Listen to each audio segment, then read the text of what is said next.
either middle school or like freshman year of high school. I was having a sleepover at a buddy's house, and it was New Year's, and two of our other friends were there, and his dad came in and let us all open up a beer for each of us. And we were like, "Whoa, that's so cool!" But I wasn't like crazy into drinking, like at all, um, because I thought it tasted bad. And then when I was 19, I was still living with my mom, and then I would like steal vodka every once in a great while, but I could count the amount of times I'd do it on my hand within a year. So I wasn't really an alcoholic about it and everything. Then I started getting really healthy. I had been fat like from 5th grade all the way till I was like 19. And then I just decided to drop the weight. I dropped 80 pounds in 5 months. And then I was super healthy, got good sleep, just got shit done, made money, and lived the life basically. Totally awesome, independent individual. I moved out of my mom's. And then my buddy, who I lived with in an apartment after I moved out, he was already 21, so he could get alcohol. And then there was also a store around the corner that didn't card. So I started buying like Natty Daddies, like tall cans, 99-cent cans. And then I just get the most, like, I mean, at the time I didn't know what shit beer that was, but God, that stuff is disgusting. That's bottom of the barrel. Anyway. Fucking Natty Daddies. Oh my God. When I lived in the apartment after moving out of my mom's, I had access to alcohol, and sometimes my friends would come over and we'd drink out of an entire 350 milliliter of SoCo, Southern Comfort, and that shit, like, we'd try to get the 50% alcohol volume, so there was like quite a bit in there, but it went down real easy, and that drink never fucked me up to a point where I was like bad. Like, I never had a bad blackout off of SoCo, so that was like the one liquor I could always trust, but everything's different, right? So I'll get to that later. I remember also liking Captain Morgan, and one of the first times that I blacked out, I took like, oh man, how much was that? It might have been 4 to 6 shots, just go, go, go, go, go, just down. And then I had eaten spaghetti. But then I blacked out at some point, and then I was like at the toilet with all my clothes off except for my underwear. And I just puke on the floor like spaghetti, like almost like it wasn't even chewed. On the bathroom floor. And I remember my roommate, coming in to give me a pillow to make me comfortable, and I was like, "Get the fuck out of here!" I just started screaming at him to leave me alone, and he's like, "I'm giving you a pillow." Like, I was belligerent when I blacked out, and I basically wasn't myself, and it wasn't good. It's kind of funny to laugh about it now because I feel like I've gotten considerably better at this point, but it was terrible, and I was horribly humiliated by myself. But that was not the first. That was just the first of many blackouts that I had. It was somehow easy for me to black out. I don't know why. Maybe it was the amount of alcohol I would consume on a more empty stomach, because after I had gotten healthy, I decided to take a break, and then I started drinking right after that, and then it was just kind of fell apart slowly after that. And I would drink and drive. I did it a lot. Basically, everybody did. It felt like everybody would drink some. There was no talk of how much is the limit. You just tell the cop that you had 2 beers, right? I mean, that's like the go-to answer. So I move out of that apartment, and I go and live in my friend's house, and his driveway's hidden, like it's all like nice and private. And it was me, him, another one of my friends, and someone else that we knew very well living in the basement. A house full of people, and we all had friends, and it basically became like a frat house. We basically had like every surface just covered in beer bottles. We couldn't even keep up with the trash. We had like our dinner table, never used it for food or eating. It was just for beer pong. And we would just go wild, and that was fun for like 2-3 months, but everybody would keep coming over, and we'd still drink. But we would just be sitting down, I shit you not, watching Jersey Shore reruns just over and over again, watching and getting invested in Jersey Shore. It was like all we did for a month. Then while I was living there, I was going through a program at the community college. It was only a 10-week program. It was for microelectronic bonding. And I wanted an opportunity for a job in that field. And this house, living in it, was sort of like screwing me up because I was dependent on other people's energy because I had become accustomed to being surrounded by people, so I had to move out. I wasn't thinking for myself, and I was going through a really tough mental time because that 10-week program was Monday through Friday from 8:30 a.m. to 5 p.m. Now that sounds all well and good, but I wanted to keep my job and work my job while I was doing that, and I worked Friday 7 p.m. to 7 a.m. through Sunday 7 p.m. to 7 a.m. So from Friday 8:30 in the morning, I'd have to get up and be at class by 8:30, and then I'd have to stay up for 24 hours until 7 a.m. I get out of work, basically. And then on Sunday, I'd have to go to work for 7 p.m. all the way to 7 a.m., not be able to take a nap before my class for 8:30, probably just take a shower, and then be there till 5 p.m. and fucking crash. And this was also switching my sleep schedule from the weekdays to the weekends, from night to day. Like I was so mentally exhausted. My teacher would let me sleep in the classroom next door. Like, he would let me sleep for the first 2 hours in some of the classes, and I still was able to come out of that class happily enough to be able to get a job, the exact job that I wanted, that I am still working today, and I've been able to keep on track at, and I'm moving forward. So I've been working that job for 3 years, and I'm pretty happy about that. By the way, I never had a single day of unemployment. Every time my job was like laying me off or I knew I was going to quit, I always had another job lined up. So I always had work. I've never been unemployed.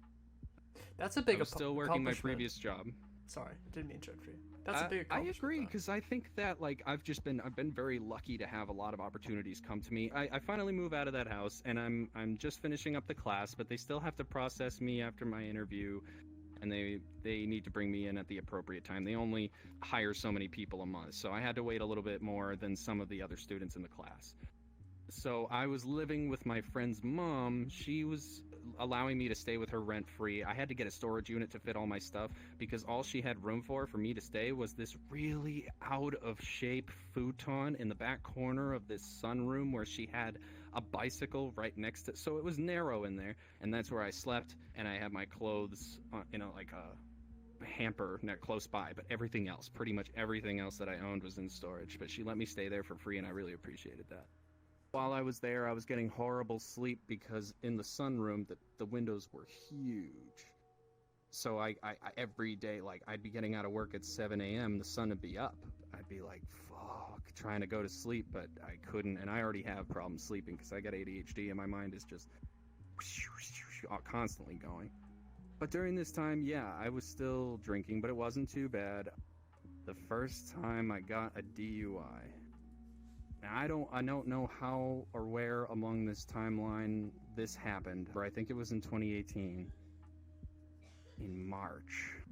I went over a buddy's house, and a few of my friends were all hanging out, and I had taken a succession of like 3 shots of Jaeger, and then like 2, I think I had like 2 platinums, 2 Bud Light platinums. And then the last thing I remember is sitting on my friend's couch. Then the next thing I know, I'm in my car, and the car is bumbling and rocking. And I'm like, oh, what's that?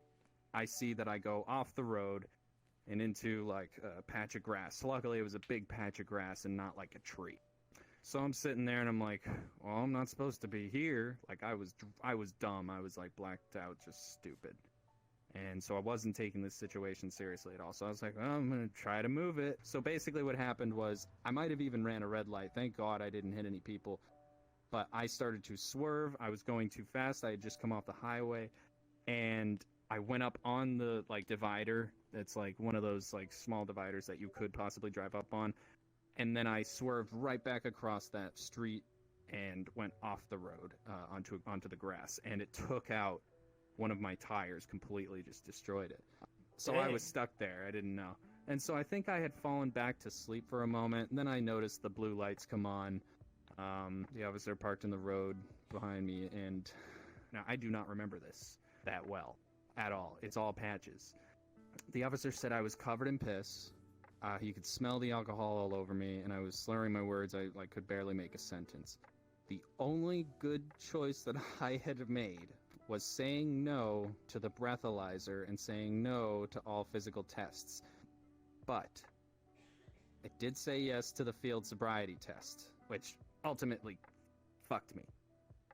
I go to jail, I get handcuffed after my terrible sobriety test, and I don't remember getting booked. The next time that I had come out of my blackout, I was already in the cell. I'm about to describe my booking process based on my lawyer's words. He says that they asked me to take off my belt. I tried to take my whole pants off. And then they were like, no, just the belt. And I was like, okay. And then I just tried taking my pants off again, and they were like, no, the belt. They asked me how much I weighed. I think I said 200,000 pounds. They asked me how tall I was. I think I said 7'3". This is all because my lawyer told me. I was like, can you burn that on a disc and send it to me? Or send it to me in an email? He's like, you don't want me to send that to you. You don't want to watch it. Yeah. So I'm in the cell, and I was hungry, and then they call me up, and they see that I'm awake, and they're like, come up here, you can try to call someone to pick you up in the morning. And I was like, trying to figure out my phone and trying to look up a number, and then realizing, like, what am I doing here? Why am I here? I asked the cop, and he said, you are being charged with DUI. And then I started crying, like a sorry sod. I was like, not too bad. It wasn't like what works, but like I was like, my mom's gonna be so upset. I'm going to Florida next week for Mother's Day. I was gonna be surprising my mom in Florida for a happy Mother's Day. So something I forgot to talk about is that when you say no to a breathalyzer, you have a court date specifically for you saying no to the breathalyzer. You have that against with the DMV. So it's DMV VU. And then with your DUI being charged, you'd be charged by the state. That'd be state VU. So with the breathalyzer, you get loss of license for like 3 months, like right off the bat. But the officer was supposed to explain this piece of paper to me about the different kinds of like treatments I could get or something, and he was supposed to explain it to me, but I was so drunk that he didn't even try. But he didn't follow the process, so just because of that little discrepancy, those 3 months I would have gotten were just cleaned off and it was dismissed. So that's why in the end I only got 3 months from the court. So I was all sad about that, and I felt terrible in the jail cell, and then my friends pick me up in the morning, I go home. Next day, I figure out the situation. My car had to get towed. I go and see the damages on my car, had to pay the tow people to drag my car down the street to the apartment that I now lived in. So I had moved out of my friend's mom's by now, and I had been living in an apartment, a really tiny closet apartment. I left my car there in the lot, and then I forget, what did we do with it? We brought it somewhere. I can't remember what we did with the car, but finally got rid of that. Once I was able to get my license back, I shortly got a car after that. And during all this time, I was still drinking. But there was a point, once, maybe a month after I got my license back, I was talking to this girl who I've seen on and off for the past 4 years. And she's always meant a lot to me. And we had a thing about going out to Denny's whatever time that we could. And one night we went there, and I had been drinking for the whole day, wondering why she wasn't texting me, and basically just like upset about it.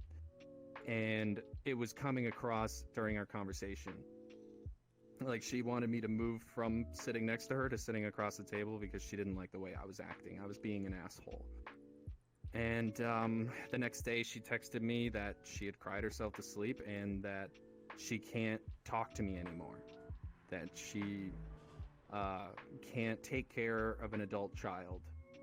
And like I need to straighten my shit, basically. And I completely had agreed with her, and the only text I could reply with was, I understand. So on that day, I decided I'm going to take 3 months off of drinking. And I did that. I actually did that. I was not drinking for 3 months, and I was at that point I had been drinking excessively almost every single night during the week, and it was just bad. And I had just gotten my license back, and I was already abusing it. So I took those 3 months off, and I was better. Once I started to drink again, I was better for about a month, and then I started to spin out again, and then it was a year and a half later. I go out to the bar with my buddy, and he didn't have a license because he had gotten a DUI. He's like, hey, come out, get some drinks. I was like, I don't have money. He's like, I'll buy you drinks. And at this point, I was already in bed. It was like 11 p.m., but I was thinking, the bar closes at 1 a.m. Yeah, I should totally go. So I go.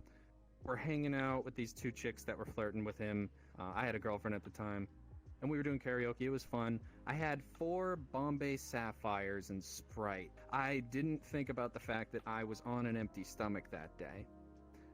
When I had left the bar, I felt fine. I was walking fine. I was talking to my friend. We went to my car. The last thing I remember is turning my key. And then all of a sudden, I come kind of out of my blackout, and I'm driving.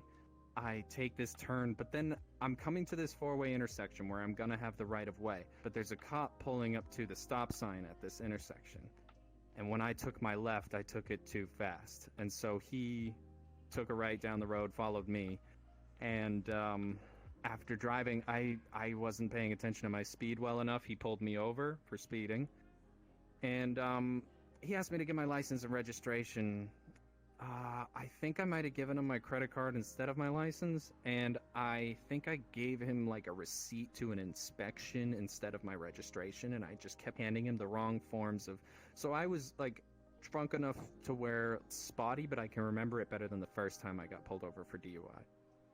He takes me out of the car, I do a sobriety test. Before he starts the sobriety test, he asks me, on a scale of 1 to 10, how impaired are you? I said, 3. He does his test, and I didn't do that well. I don't really remember it that well either. And so on a scale of 1 to 10, how impaired do you think you are? And I was like, 7. Like an idiot. I told him 7 because I was that drunk. And then he's like, all right, turn around, putting the cuffs on you. So I couldn't remember like my phone number. I couldn't remember my address. And so I was in jail again for DUI. I said no to the breathalyzer and everything. But it was enough to get me to get my license taken away for another 3 months, but I also had to go through alcoholic counseling. And I did that, and I took it really seriously. And I even had an alcoholism counselor, and I decided to stay with her a little bit longer than I needed to be to complete the process with the court. It took about 9 months, so I didn't have my license for that amount of time. And I got it back in 2020, in August, I believe. The day after I got this second DUI, I decided I'm not going to drink, not just for like half a year or a year. I'm going to give myself a year and see how I feel after a year, but I have to ignore all urges to drink or impulses until that year, evaluate myself, and see if I'm ready to drink. And so I made it all the way around the year. Still haven't drank. It's been about a year and 2 months since I've drank. I have actually been considering just doing another year. Instead of saying, well, I'll wait till I'm ready, I'm going to tell myself, well, no, maybe I should just fight the urges for another year and not drink at all. Because it was about a week or 2 ago that I had like a strong feeling like I wanted to drink because I was going through a breakup. And I had that feeling, that old familiar feeling of, I want to drink. And I was like, really wanting to drink. And so I was like, well, I'm not ready. Definitely not ready anytime soon to drink again. So I think it would be best for me to go for a second year. Congratulations. The only other thing... Yeah, thank you. Yeah, no, it's I definitely feel like I'm going back up. I had basically lost my way. Like when I had first started going out to the bars when I was 21, I was dancing and I was having a good time with everyone and like jiving. There was even a point where these 2 38-year-old women had walked by me and my friend. We were just sitting on the outside deck and they were like, you two, come with us. And so we followed them and we were chilling with them, and I got to sort of go back home with the woman that was hitting on me. And that was like crazy. Like I was having such a good time, wasn't nervous at all, but it got more and more different. I was more dependent on the alcohol to save me in situations where the alcohol was just making me feel a little less uncomfortable. And I wasn't actually doing anything about myself to grow as a person and keep the way that I act in social situations genuine, I suppose. So like I had lost my way. I had become stagnant. I guess you could say it started at when I was 20 all the way to 23. Wow. So that's what, 3 years? So the only other thing that I can talk about is the interest of how my cases were handled, because I got incredibly lucky. There was a booking video showing my booking process that I explained earlier. Now, that didn't look good. That made my lawyer tell me, we're going to lose the case. You're probably going to lose your license for 9 months to a year. On the court day, and I'm just getting ready for them to give me like a bad penalty for 9 months. And my lawyer was going to try to make a plea deal, but he didn't think it was going to work. Before I go into the courtroom, my lawyer pulls me outside and he's like, I got this deal. You need to sign it as quickly as possible. Just, I'm going to go over it for you. He goes over the whole form. It was a plea deal that he said he didn't think that we were going to get. We go back in the courtroom. I'm waiting for them to call my name up. So my lawyer had mentioned the only reason that he thinks is because they might have not noticed that I had a booking video. They didn't see it and they weren't going to use it against me. So that was the one thing that my lawyer said that was my case losing. So that's why they gave me the plea deal. But the prosecutor tried to take it back at the last minute. But luckily, I did get that plea deal. I only got 3 months, and on my record, it wasn't a DUI. It was dropped from a misdemeanor B to a ticket citation, and it was from DUI to reckless operation. Basically, I had to talk to this counselor for 4 different sessions. I had to pay this counselor $150 per session. And then I had to pay $670 that court day. So that was part of my plea deal. And then I would be able to get my license back. But I got lucky. And I was driving safe, but then my habits got out of control. I got that second DUI. And this was my first DUI. This second DUI was my first DUI. So, yeah. So I would have gotten at least like a year. Or technically, saying no to the breathalyzer for the second time, perhaps they could have given me 2 to 3 years. For saying no to the breathalyzer and the DUI charge, it would be 3 years in all. But no, it was only the 9 months, and it was supposed to be only 3 months, but because COVID had struck, was drastically stretched out because the communication was all over the place, and I was released to get my license back way later than I was supposed to. But yeah, I have my license now, and I intend on keeping it. For my second DUI, at the sentencing hearing, my lawyer had told me that the judge could go against our plea deal for 3 months. And just give me 9 months, or 9 to a year probably. But she told me, I hope you understand how incredibly lucky you are. But she's like, I think you deserve the 9 months. I'm going to try and give you a chance, and I hope you can prove yourself, basically. That actually really hit me, like, in the moment, because I was going to the court that day. Like, I was dressed for the thing. And, I was going to be confident and just take it head on. And I was saying, yes, Your Honor, no, Your Honor, saying all the right things. I was nervous, but I was keeping it under the surface. But when she said that to me, it kind of laid it all out on the table for me. Me getting this plea deal was definitely an achievement. It made everything easier for me. But I felt like I deserved the 9 months. I didn't feel good for the rest of the day. I was like, I guess I was just ashamed. It almost felt like the DUI had just happened the night before. And it had been 3 months by that point since my DUI. I was all of a sudden just as ashamed as I was the day after. And I was almost thinking like I deserved 9 months. Like I really would have deserved that. But I did get 9 months. Yeah, technically. In the end, yeah. because COVID struck and stretched everything out. So I got my what would you call it, due diligence, my just desserts. Other than the way that I've affected my life with alcohol, I've also acted like an asshole. I've just drank out of control. Drinking is just, if you don't think about how often you're drinking or how much you drink when you do drink, or whether or not you ever set limits for yourself, because you should set limits for yourself at least 99% of the time you drink. Because you can have that one, like, yeah, me and my boys, we're gonna chill at the lake house for a 3-day weekend, we're gonna like binge drink like for 24 hours. Like, fine, be boys and be girls, like, you know, have fun, be kids. But that should not be like an every week, every month thing. I don't know, because like when I would go to the bar, I'd see people just like plastered, and those people would drive home, and then I would see them at the bar the next day, and I'm thinking, they didn't get bopped by the police, I'm not gonna get bopped. And then, you know, I get fucked over, you know. I out of all my friends told me, they're like, you're the last person that should have gotten a DUI, you know, because like all of them did the same thing, and everyone else that went to the bar that we saw almost every night, they did the same thing too. And I don't know, it's something that's so hard to put into perspective and take seriously, any sort of substance abuse, but I've never had trouble with anything like I've had with alcohol. I have an addiction to cigarettes. That's actually harder to quit than alcohol, but I'm not as expedient with doing that because cigarettes aren't really threatening my life right now. Alcohol was affecting my life for years.